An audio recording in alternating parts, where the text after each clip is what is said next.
6.7 billion pesos ang halaga ng mga financial transactions na iniugnay sa House prosecution kay Vice President Sara Duterte sa nakalipas na 20 taon. Iginiit ng prosecution na mahalagang buksan ng kanyang bank at tax record para masuri ang nasabing mga transaksyon. Yan ang ulat ni Elijah Canlas.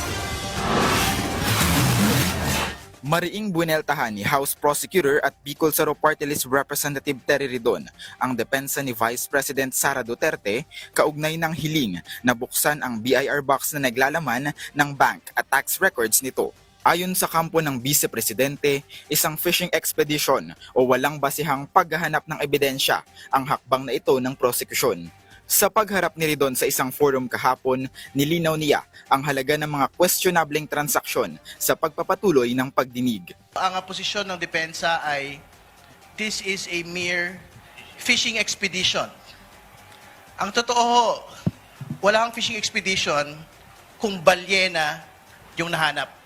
Dagdag pa niya, umabot umano sa 6.7 billion pesos ang kabuoang halaga ng mga financial transactions ng bise sa nakalipas na 20 taon. Hindi naman ho barya-baryang pere. Ang pinag-usapan ho natin dito, 6.7 billion in total transactions over the course of 20 years. Lumalabas din sa pagsisiyasat na may tinatayang 4.4 billion pesos na pumasok o naging inflows sa mga account ng mag-asawang Sara Duterte at Manasseh Scarpio. Ang pinag-usapan ho natin dito, 4.4 billion in inflows into the bank accounts of the Duterte-Carpio couple over the course of 20 years.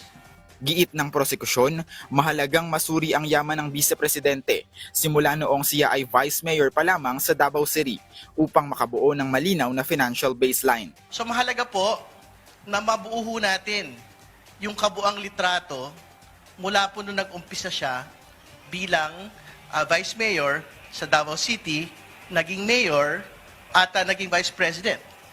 Inaasahan naman ng prosekusyon na magiging kritikal ang mga susunod na linggo habang hinihintay ang pinal na desisyon ng Senate Impeachment Court kung pahihintulutan ang subpina sa mga kontrobersyal na dokumentong ito. Elijah Canlas para sa Bayan.